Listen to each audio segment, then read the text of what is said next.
Bienvenue, bonjour à tous et toutes, bonjour aux personnes qui sont présentes, aux personnes qui nous écoutent aussi en rediffusion, bonjour aux Européens ainsi qu'aux Québécois. Je me présente pour ceux et celles qui me connaissent pas. Je m'appelle Soleil Laflèche, je suis l'autrice, illustratrice et la créatrice d'ailleurs derrière tous les produits et outils et motions. Donc, que ce soit les jeux outils, les outils spécialisés, émotions, affiches, cahiers, guides, manuels, etc.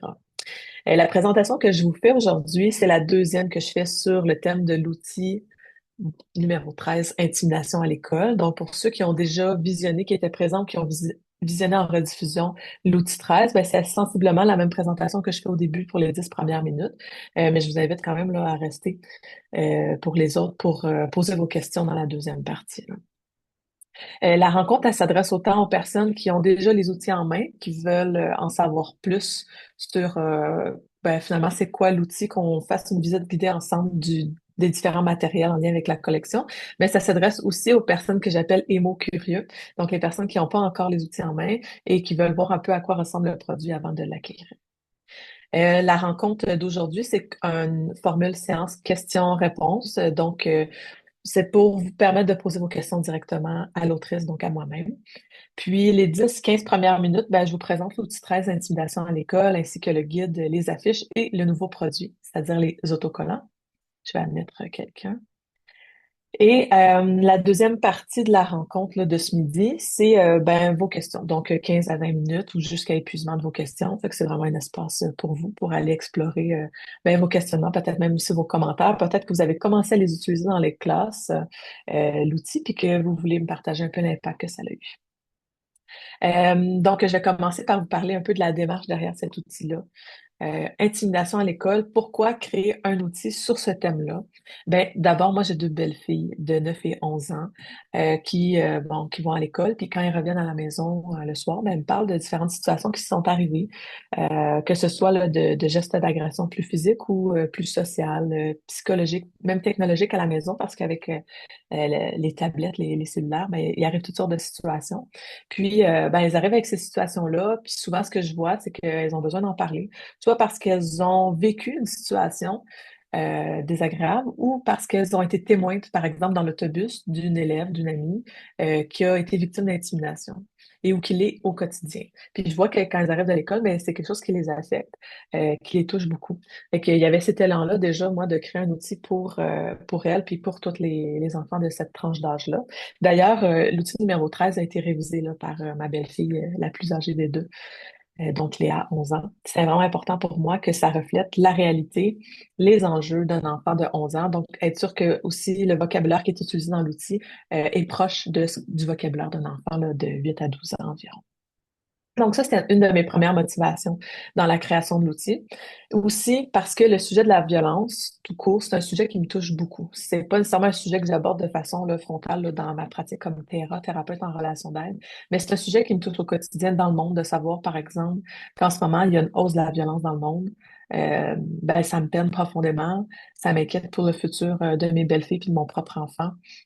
Donc, comme c'est un sujet qui me touche, ben, c'est une façon pour moi de faire face à cette hausse-là de la violence que de créer un outil qui peut contribuer, en tout cas j'ose espérer, à diminuer la violence là, dans le monde, dont dans les écoles, là. Puis finalement, il y a aussi quelque chose par rapport à la violence qui me rend curieuse. Moi, quand je parle de ce sujet-là, je vois pas comme des personnes méchantes et violentes, mais plutôt comme des personnes qui, parce qu'elles souffrent, adoptent parfois des comportements d'agression ou violents. Et c'est pas tant d'axer mon regard sur la violence que de voir le comportement puis le vécu qui se cache derrière ce comportement violent qui m'intéresse. Donc, c'est pas que de stigmatiser la personne agresseuse, mais c'est de voir qu'est-ce qu'elle vit, cette personne-là, pour agir de cette façon-là. Puis c'est ça qui me rend curieuse, puis qui m'intéresse aussi dans le sujet de la violence, qui est pas abordé là, de front là, dans l'outil numéro 13, mais les autres outils de ma collection, dont les jeux outils 1, 2, 3, vont permettre d'aller faire ce travail-là, que je dirais plus en profondeur, ce travail de fond-là, c'est-à-dire d'aller voir le vécu sous-jacent, le comportement violent. Donc, c'est un petit peu ça que j'avais envie de vous dire en introduction sur ce boîtier-là. Je vais admettre quelqu'un d'autre dans la salle. Donc, c'est un peu un résumé de ma démarche artistique, puis ma démarche comme autrice en lien avec l'outil 13. Qu'est-ce qui m'a motivée là, à créer cet outil-là? Donc, ça m'amène maintenant à vous présenter les différents produits de la collection. Donc, oui, on a le boîtier que je vous ai montré là, à l'écran déjà, sous forme de 50 cartes illustrées. Mais il y a aussi, et c'est un des seuls boîtiers qui a son propre guide, donc je vais vous présenter ici. Un guide d'à peu près une centaine de pages sur du beau papier cartonné, épais, coloré. Donc, qui va s'agencer avec le boîtier pour proposer des activités concrètes à utiliser avec les cartes. Vous allez aussi avoir dans cette collection-là des affiches que je vais vous montrer à l'écran via le site Internet des éditions Émotions. Donc, deux lots d'affiches et un nouveau produit, les autocollants, qu'on peut faire là, soi-même à la maison ou à l'école. Donc, je vais commencer par vous présenter les cartes là, dans un premier temps. Donc, les 50 cartes qui sont ici présentes, numérotées aussi à l'arrière. Ben, et ce qu'il y a de particulier, ces 50 cartes-là, d'ailleurs, c'est qu'elles sont divisées en 8 types de violences. Donc, on va avoir la violence, je vais mettre Marie-Claude. On a la violence ici physique, la violence matérielle. Je fais un bref tour d'horizon pour les personnes là, à la maison ou au bureau qui n'ont pas là, les cartes entre les mains. On a les violences psychologiques, la violence verbale, la violence sexuelle, la violence sociale, la violence numérique et la violence passive. Puis j'ai envie là de vous lire un extrait d'une carte pour vous donner un aperçu de finalement à quoi ressemble la carte dans son recto et son verso. Donc au recto, vous avez le type de violence ou le geste d'agression illustré. Donc dans ce cas-ci, j'ai pris la carte numéro 30, être en silence exprès. Puis quand on tourne la carte, ben, on voit l'endos une mise en situation qui s'adresse à l'enfant de 8 à 12 ans. Qui met finalement, qui illustre bien comme en format exemple la violence illustrée. Donc, je vous lis la carte numéro 30. L'enseignant accorde un privilège à Kimi. Elle peut emmener un jouet à l'école demain. Jalouse, Tam chuchote à Lou. Kimi, c'est la chouchou du prof. C'est pas juste, on y parle plus, OK? Quand Kimi pose des questions à ses amis, il garde le silence. Kimi se sent triste, seule et exclue. Elle ne comprend pas pourquoi ses amis ne lui répondent plus. Donc, ce qui est particulier dans la mise en situation que je vous ai lue, ben, c'est qu'elle est en deux temps. Donc, la première partie en haut ici, c'est le geste d'agression de Tam, c'est-à-dire, et des amis dans ce cas-ci, de préserver un espace de silence pour faire mal à Kimi. Donc ça, c'est vraiment centré sur le geste d'agression. Et le deuxième paragraphe, et ce qu'on met en lumière, c'est l'impact du geste d'agression sur Kimi. Donc l'impact de Kimi, ben, entre autres, de se sentir triste, seul et exclu, puis de ne pas comprendre ce qui se passe. Donc chaque carte est sous ce format-là, c'est-à-dire d'une part l'agression, et par la suite l'impact que ça a pour augmenter la sensibilité envers la victime. Pour faire, oh, ça fait ça sur Kimi, c'est ça que ça a comme impact quand je parle dans son dos, quand je l'ignore, quand je crache sur Kimi. Oh, ça a des impacts sur l'autre, puis c'est pour ça que c'est important pour moi d'emmener cette deuxième partie-là dans chacune des cas. Donc, voilà la présentation là, pour les cas. Je vous emmène maintenant vers le guide Intimidation à l'école. Je vais vous faire un partage d'écran là, pour que vous puissiez voir en visite guidée l'intérieur du guide. Là. Donc, je partage à l'écran dans un instant. Donc, voilà le guide que vous devriez bien voir à l'écran. Je vous emmène vers un exemple d'activité. Donc, ça, c'est un recueil, en fait, là, de 10 activités à faire en groupe ou en individuel avec les enfants. Donc, on va aller tout de suite voir à l'activité numéro 8, voir à quoi ça pourrait ressembler, une activité dans ce guide-là. Activité 8, dessine-moi des sourcils. Ben déjà, vous remarquez en bas à droite, là, à savoir à qui s'adresse l'activité. Donc, parfois, l'activité va s'adresser à l'auteur de la violence, à la victime et au témoin. Dans ce cas-ci, cette activité-là, moi, ce que je propose, c'est que ça s'adresse davantage à la personne victime. Donc, cette activité-là aide l'enfant à observer ce qu'il ressent et comment son corps réagit lorsqu'il vit des émotions. Donc, ça permet à la victime de prendre conscience de la manière que ses émotions s'expriment dans son corps à travers, bon, par exemple, sa bouche, ses sourcils, ses bras, ses jambes, etc. Donc, ça démontre que face à un geste d'agression, par exemple, frapper, ben, il y a plusieurs émotions différentes qui sont possibles chez la victime. Donc, on va les voir plus concrètement. Ici, à gauche, on a la page de consignes. Donc, pour chaque histoire, je dessine les yeux, les sourcils, la bouche, les bras. Donc, vous voyez à droite, on a la feuille d'activité. Là, il faut savoir que là, actuellement, je vous montre la version PDF du guide, mais le guide est vraiment accessible plutôt en format papier. Par contre, tout ce qui est feuille d'activité, bien sûr, vous allez recevoir par courriel avec l'achat du guide les feuilles d'activité en format PDF pour que vous puissiez les imprimer, pour que les enfants puissent les compléter à la maison ou en classe.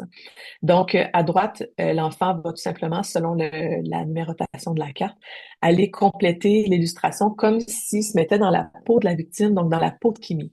Donc, par exemple, si je prends la carte numéro 1, on voit que le personnage de droite ici est vierge. Mais l'enfant va aller compléter les bras, les jambes, les sourcils, la bouche, comme si c'était dans la peau de la personne agressée mais d'une façon qui soit moins confrontante.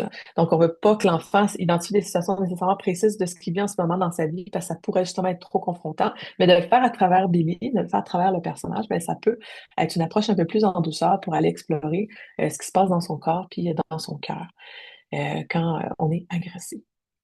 Donc voilà, puis l'autre chose que vous pourriez remarquer, là, mis à part le fait là, que on regarde si on s'adresse à l'auteur, à la victime, au témoin, c'est aussi les fiches d'activité.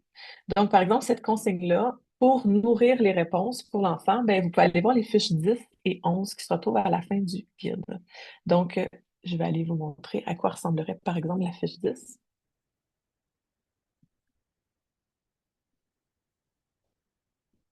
Je vais y aller, oups, ça fait pas bien, non. Bon, je vais y aller manuellement, ça ne descend pas. Donc, à la fin du recueil, ici, à partir de là, vous allez avoir les fiches. Je vais descendre à la numéro 10. On y arrive. Donc, fiche 10, ben, c'est pour aider l'enfant, par exemple, à avoir différentes expressions faciales qu'il pourrait donner à son personnage. Bon, on a ici Kimi fâché, Kimi triste, Kimi apeuré. Donc, c'est pour nourrir l'enfant d'idées. Même chose à la fiche 11, on a tout plein de réactions corporelles de Kimi sur lesquelles l'enfant peut, bon, si vous imprimez cette fiche-là, ben, peut regarder, ah, ben oui, moi, par exemple, quand je suis insultée, ben, j'ai tendance à baisser les yeux ou je me replie, tout mon corps se replie en bas à droite, la petite illustration. Fait que toutes ces fiches-là, c'est vraiment pour aider l'enfant à trouver les réponses là, aux questions dans les différentes activités. Donc, je vais arrêter le partage d'écran pour parler de deux derniers produits avant de vous passer la parole. Donc, le prochain produit que je vous parle, c'est les affiches, donc qui est un très bon complément aux cartes. Donc, je vous repartage l'écran un instant. Donc, actuellement, je suis sur le site des éditions Émotions. Donc, le boîtier dont je vous ai parlé, le guide ici à droite. Et les deux lots d'affiches. Donc, vous avez le lot d'affiches, il y en a, de mémoire, 8 affiches sur les gestes d'agression, comme par exemple frapper, ça fait mal, et le lot suivant, le deuxième lot, qui sont centrés sur les gestes prosociaux. La particularité du deuxième lot, là, c'est que vous ne retrouverez pas les illustrations dans le boîtier classique comme ça avec les cartes. C'est vraiment des illustrations inédites, des nouvelles illustrations pour aller valoriser le comportement prosocial, le comportement positif ou constructif. Donc, c'est bien beau de dire, ça, c'est de la violence. Voici différents types de violence, mais je pense que c'est important dans la démarche d'éduquer aussi sur les façons de faire le bien autour de soi. Et les deux affiches, comme vous voyez, sont centrées sur l'impact. Par exemple, frapper, ça fait mal et non frapper, c'est mal, qui sera un jugement moral sur un comportement, mais plutôt frapper, ça fait mal. Donc, l'impact de mon geste, que ce soit un geste, là, c'est centré sur la violence physique, mais on pourrait très bien dans une violence sociale ou technologique. Donc, c'est vraiment centré sur, quand je fais ça, ben, voici l'impact que ça a sur l'autre. Toujours dans l'optique de développer l'empathie, de développer la sensibilité envers l'autre et donc diminuer les gestes d'agression, donc l'agressivité. Et donc, le lot à droite, comme j'ai dit, pour éduquer sur les comportements à valoriser. Donc, ça, c'est des belles affiches là, cartonnées que vous pouvez mettre là, sur les murs de l'école ou peu importe l'établissement. Je parle beaucoup d'école, mais ça s'adresse tout autant, par exemple, au centre jeunesse, aux maisons des jeunes, tout établissement jeunesse, finalement. Je pense que c'est une belle valeur ajoutée d'avoir cet outil-là. Et le dernier produit que je vous montre, c'est confection d'autocollants maison. Ben ça, je pense que c'est super intéressant. D'ailleurs, c'est un produit totalement gratuit, donc vous pouvez vous rendre là, en même temps que je vous parle en ce moment sur le site des éditions Émotions pour aller voir les autocollants artisanaux à faire soi-même. Donc, c'est un document PDF à télécharger pour créer. Les autocollants sur le thème de l'intimidation à l'école, si je vous montre à l'écran, vous allez voir, là, c'est vraiment tout simple à faire, c'est-à-dire on imprime la feuille, des illustrations, on découpe l'illustration, on va poser un tape transparent dessus, puis ça permet de laminer, là, ça donne honnêtement quand même assez beau résultat et ça colle très bien, et même ça décolle, c'est réutilisable. Donc, ça donne un super beau résultat d'autocollant pour aller coller sur les cartables, les gourdes, les ordinateurs. Et c'est vraiment une belle activité à faire en groupe là, ou en individuel avec l'enfant, de type là, bricolage, tout en ayant un angle de sensibilisation sur le sujet. Donc, c'est vraiment une belle façon, je pense, d'approcher. Donc, en allant sur le site des éditions Émotion, vous allez aussi voir la vidéo qui est jointe, qui permet là, de voir comment on fait ce bricolage-là en 6 étapes, là, toutes simples. Donc, je vous laisse là aller voir ça là, sur le site par vous-même. Donc, voilà, je vais sortir du partage d'écran pour revenir avec vous. Euh, donc, c'est ça ma présentation sommaire des différents outils. Cela dit, ça va me faire plaisir de prendre le temps de répondre à vos questions. Si vous avez des questions plus précises sur un produit en particulier, peut-être que ce que j'ai dit aussi, ça a répondu à certaines de vos interrogations. Si par exemple, vous n'aviez pas l'outil entre les mains. Comment je propose pour les questions? Ben, que ce soit à vive voix, donc vous pouvez tout simplement ouvrir votre micro, poser vos questions. Ça peut être aussi par écrit dans le chat, donc en privé à moi ou à tous. Puis aussi, parfois, les personnes qui n'ont pas pu être présentes là, en direct ce midi m'ont envoyé au préalable des questions par courriel. Donc, ça va me permettre d'y répondre là. Vous allez pouvoir m'écouter là en rediffusion. Donc, si vous avez des questions, là, ça va être je vais commencer par voir s'il y a des gens ici dans la salle en direct qui en ont pour moi. Je vois entre autres qu'il y a Marie-Claude de connecter. Marie-Claude, si tu as des questions, là, n'hésite pas. Euh, j'ai une question dans le chat. Est-ce que les outils sont adaptés pour la francophonie, par exemple la France? Ben, tout à fait, parce que ben, les types de violence sont les mêmes à travers le monde. Il y a comme un caractère malheureusement universel à ça. C'est-à-dire qu'à travers le monde, on va retrouver à peu près toujours de la violence sociale, psychologique, physique, même technologique, là. Donc, c'est un outil qui peut s'utiliser dans toutes, finalement, les cultures. Probablement qu'il y a des biais culturels, c'est-à-dire que le vocabulaire, parfois, peut être un peu plus orienté sur la culture québécoise du fait là, que je suis une autrice québécoise. Cela dit, je pense pas que ça fasse un obstacle majeur. Là, la plupart, voire la totalité de mes outils actuellement, sont en France, Belgique, Suisse, et ça répond à un besoin. En fait, ce que je vois de l'autre côté du continent. Et il n'y a pas d'obstacle majeur, là, de barrière en lien avec la langue. Donc, ça peut tout à fait convenir là, en France. Merci pour la question. D'ailleurs, les autocollants que je vous ai montrés, je vous ai montré la version québécoise, mais il y a une version française qui s'en vient. Donc, j'avais quand même le souci de faire une deuxième version avec le moins de biais possible québécois et vraiment centré sur le vocabulaire et les réalités françaises. Donc, il y a des petites nuances, petites différences entre les autocollants québécois et français, ce qui était intéressant d'adresser, je trouve. Et donc, vous allez pouvoir à partir à peu près de la mi-janvier, avoir accès là, à ces autocollants-là français pour ceux qui nous écoutent actuellement là, de l'Europe. J'ai une autre question.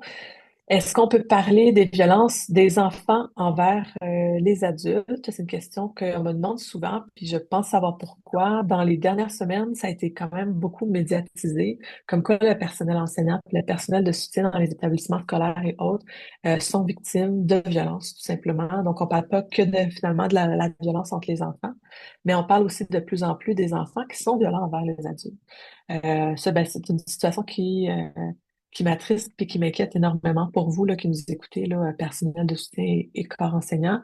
C'est sûr que le boîtier en soi n'est pas adressé dans ce sens-là. C'est vraiment les violences contre les enfants. Les mises en situation, en tout cas, sont axées là-dessus.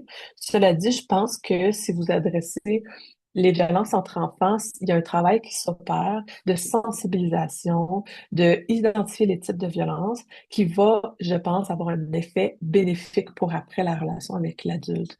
L'enfant va être plus conscient de, ah, ça, c'est un comportement violent ou c'est un comportement agressif et ça blesse de l'autre côté, que ça blesse un père, donc un enfant, mais que ça blesse aussi son enseignant, son éducateur ou éducatrice spécialisée. Et je pense que ça peut finalement de façon indirecte, en dommages collatéraux positifs, avoir un impact positif dans la relation entre l'enfant et l'autorité là, adulte. Donc non, c'était pas créé pour ça à la base, mais oui, je pense que ça peut s'adresser aussi. Euh, je vais aller voir s'il y a d'autres questions. Est-ce que c'est un outil seulement pour l'école? En fait, effectivement, dans le titre de l'outil, ça dit intimidation à l'école. Euh, Parce que les mises en situation se passent à l'école, tout simplement. Ça se passe au gymnase, dans la classe, dans les vestiaires. Pour moi, c'était une façon d'aller rejoindre tous les enfants parce qu'à peu près tous les enfants du Québec sont scolarisés.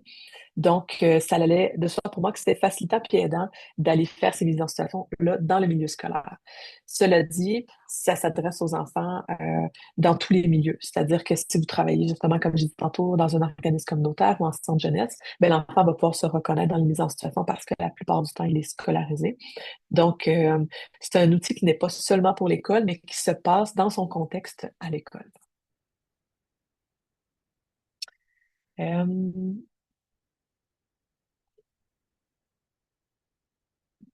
Est-ce que c'est plus l'outil pour... Ah, j'ai une question. Est-ce qu'on peut avoir des exemples de schémas proposés, déclencheurs, vécu défensif, protection, impact avec les cartes émotions? Euh, oui, tout à fait. Puis je vais faire le lien avec le boîtier, là, intimidation à l'école. En fait, ça allait, il y a comme deux questions qui sont sorties en même temps. Je trouve que je vais pouvoir faire un beau lien. Donc, l'outil que vous avez, que je parle en ce moment, c'est pas axé sur le fonctionnement relationnel comme on l'entend de façon classique dans les jeux outils 1, 2, 3, c'est-à-dire comme la question le dit, déclencheur, vécu défensif, besoin et protection. Par contre, il y a un lien à faire entre cet outil-là et les jeux outils 1, 2, 3, puis je vais essayer de le défricher avec vous là, actuellement. Donc, je vais sortir mes cartes du jeu outils 1, 2, 3 pour ce faire, ça va être aidant. Euh, Donc, je vais y aller comme ça, spontanément, avec un exemple. Mais si vous avez d'autres exemples qui se passent, qui reflèteraient davantage ce qui se passe dans votre milieu, n'hésitez pas à lever la main, poser la question ou l'adresser dans le chat. Donc, par exemple, on aurait un enfant, j'imagine dans une cour d'école, qui dirait à un autre enfant, Stop, j'ai pas envie que tu joues avec nous, par exemple, au basketball. Donc, ça serait le déclencheur là, de l'enfant, une limite. L'autre dit non, je veux pas que tu joues avec nous. Ce que ça va faire vivre à l'enfant là, qui se fait dire non, qui reçoit la limite de l'autre enfant, mais ça peut faire vivre toutes sortes de choses. Ça se peut que ça lui fasse vivre de la colère. Ça, on serait dans le carte vécu. Ça se peut que ça lui fasse vivre de la peine. Euh, c'est possible qu'il vive aussi, j'essaie de trouver ma carte, le rejet. Il y aura toutes sortes de réponses possibles, mais je vous en donne trois. Ça, l'élève qui reçoit la limite de l'autre, ça peut faire vivre tout ça. Et si cet enfant-là est pas sensible à ce qu'il vit, au rejet, à la colère ou à la peine, mais ça se peut qu'il se défende. Puis c'est là qu'on va rentrer dans le mécanisme de défense. Il peut se défendre de toutes sortes de façons. Dans le jeu outil 1, 2, 3, on parle du mécanisme de défense, mais là où que je vais faire le lien avec intimidation à l'école, c'est que toutes les cartes de gestes d'agression sont en fait des mécanismes de défense. C'est juste que c'est toutes des défensifs qui sont, ou la plupart, extériorisés sur l'autre. Par exemple, cet enfant-là qui se sent rejeté, s'il n'accueille pas le sentiment de rejet, il va se défendre. Puis un exemple de façon qu'il pourrait se défendre, ça serait par exemple en crachant. Donc là, on est dans un mécanisme de défense de type attaque, donc extériorisé sur l'autre enfant. C'est une façon de se défendre de sa souffrance finalement. Donc c'est là que je disais que c'est intéressant de pas juste prendre la violence comme juste être le regard sur le geste d'agression, mais de voir le vécu sous-jacent. Quand l'enfant crache sur l'autre, par exemple, ça aurait pu être frappé, ça aurait pu être toutes sortes de choses. Ben ça veut dire qu'il y a quelque chose qui s'est pas arrêté à accueillir un vécu de fond. Donc ça serait le mécanisme de défense qu'on remplacerait par les cartes classiques roses, là, euh, de cette façon-là. Et à ce moment-là, quand l'enfant se défend en crachant, ben, il y a un besoin qui ne peut pas être répondu. Donc, si je m'en vais voir mes cartes besoins, qui sont les cartes jaunes dans les outils 1, 2, 3, ça pourrait être par exemple le besoin d'être aimé. Euh, que je vais vous trouver à l'instant. Ouais, le besoin d'être aimé. Donc, tant qu'il va se défendre en crachant, en attaquant, en insultant, ben, il pourra pas combler son besoin d'être aimé par les autres, ou même j'aurais pu sortir le besoin d'être accepté, le besoin d'être reconnu. Donc, c'est ça l'impact finalement de se défendre, puis qui montre bien le fonctionnement relationnel de base en 4 étapes déclencheur, vécu, défensif, besoin. Quand l'enfant se défend, parce qu'il n'est pas capable de s'arrêter puis d'accueillir le vécu de fond, ben, il ne pourra pas répondre à son besoin et il risque de continuer à vivre des affects désagréables comme la peine, la colère, etc. Et c'est là qu'il y a quelque chose qui tourne en boucle tant qu'il ne s'arrête pas au vécu, qu'il y a quelque chose qui reste dans l'agression, dans la violence ou dans l'intimidation. Et ça, je trouve que c'est un beau lien à faire entre les jeux outils 1, 2, 3 puis le boîtier intimidation à l'école. Donc voilà, vous pourriez utiliser toutes les cartes intimidation à l'école, puis les remplacer par les défensives. Mais aussi, pour finir sur la question, vous pourriez utiliser toutes les cartes d'intimidation à l'école et comme des déclencheurs, c'est-à-dire pour la personne victime. Quand la personne victime, elle est ignorée, ben, ça lui fait vivre des choses. Ça serait son déclencheur être ignoré. À ce moment-là, ça se fait que ça lui fasse vivre de la non-importance, de la peine, de la solitude. Euh, un autre exemple, si l'enfant euh, est exclu, ça serait son déclencheur. À ce moment-là, ça va lui faire vivre, par exemple, un sentiment d'exclusion, de rejet, d'abandon. Quand cet enfant-là va peut-être réaliser qu'il il va se défendre par l'isolement. Fait que l'enfant va se retirer. Et le fait de se défendre par l'isolement, mais il ne pourra pas combler, par exemple, son besoin d'être accepté par ses parents encore. Fait qu'encore là, c'est un exemple de fonctionnement relationnel, mais c'est propre à chaque enfant d'aller construire ce fonctionnement relationnel-là dans l'objectif tout simplement là, d'apprendre à se connaître. Donc, voilà pour la question. Euh, je vais retourner dans le chat.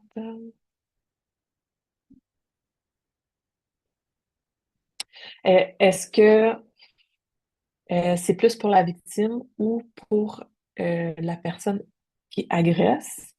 En fait, de la façon que j'ai conçu cet outil-là, intimidation à l'école, ça s'adresse à tout le monde. Donc, ça s'adresse autant à la personne victime qu'à la personne autrice de la violence qu'à la personne témoin. Euh, Par rapport à la victime, elle va pouvoir se reconnaître dans les cartes, puis de dire, oh, c'est tel type de violence que je vis, je réalisais pas que c'était de la violence, je réalisais pas que ça me faisait mal. Maintenant que je le sais, ben, je vais aller voir un adulte pour prendre soin de moi pour sortir de cette violence-là. La personne qui commet l'acte d'agression aussi, l'enfant, ben, ça rend peut-être pas compte que quand il parle dans le dos de l'autre, c'est un geste d'agression qui fait mal. Et donc, c'est intéressant d'aller voir la carte puis de voir, oh, je me reconnais de façon inconsciente dans le personnage agresseur. J'avais pas réalisé quand je faisais ça que ça faisait mal de même. Donc, voilà, ça peut avoir un impact aussi. Puis la personne témoin, nécessairement, c'est un peu toujours tout le monde, c'est-à-dire je vois des situations au quotidien à l'école, j'arrive pas trop à cibler qu'est-ce qui est violent, qu'est-ce qui l'est pas. Ben là, avec les cartes, je peux clarifier ça. Puis une fois que j'ai ciblé que, oh, ben ça, c'est une menace, ou ça, c'est de l'humiliation, ou ça, c'est de la violence verbale, ben plus j'en suis consciente, plus je peux aller dénoncer pour aller soutenir la personne victime. Donc, ça s'adresse définitivement, finalement, à tous les enfants de tous les angles possibles. Euh, Donc, dans le chat, je remarque qu'il n'y a pas d'autres questions. Je vais attendre quelques instants si jamais vous avez des questions à ajouter, que ce soit, comme je disais, à l'oral ou par écrit. Sinon, on s'en va vers la conclusion de notre rencontre d'aujourd'hui. C'était la deuxième rencontre par rapport à cet outil-là et la dernière. Donc, c'est toujours possible d'écouter les rediffusions d'ailleurs de la rencontre précédente pour pour être nourri peut-être par plus de choses, plus de questions. Euh, il y a quelque chose que je fais à tous les mois ou aux 2 mois, c'est une rencontre plus générale sur tous les autres outils. Donc là, c'était vraiment une rencontre là, spécialisée sur cet outil-là. Mais en janvier, il va y avoir une autre rencontre, même format, un lunch and Learn de 30 minutes pour que vous puissiez me poser vos questions sur à peu près n'importe quel outil de la gamme. Donc, ça me fera plaisir de vous rencontrer dans ce genre de rencontre-là que vous allez pouvoir passer, pour pouvoir vous voir passer dans les réseaux sociaux des éditions Émotions, mes propres réseaux sociaux de Soleil Théra, thérapeute en relation d'aide, ainsi que dans les foulettes des éditions Émotions. Puis si jamais vous voyez que vous avez des questions, n'hésitez pas à m'écrire un courriel. Puis à la prochaine question-réponse qui se passera en janvier, ben, je pourrai y répondre puis être là pour vous. Donc voilà, je vous souhaite un très joyeux temps des fêtes, puis une bonne suite aussi avec l'utilisation des outils avec votre clientèle, que ce soit les enfants, les adolescents ou les adultes. Une très belle suite à vous, puis un bon temps des fêtes. Salut.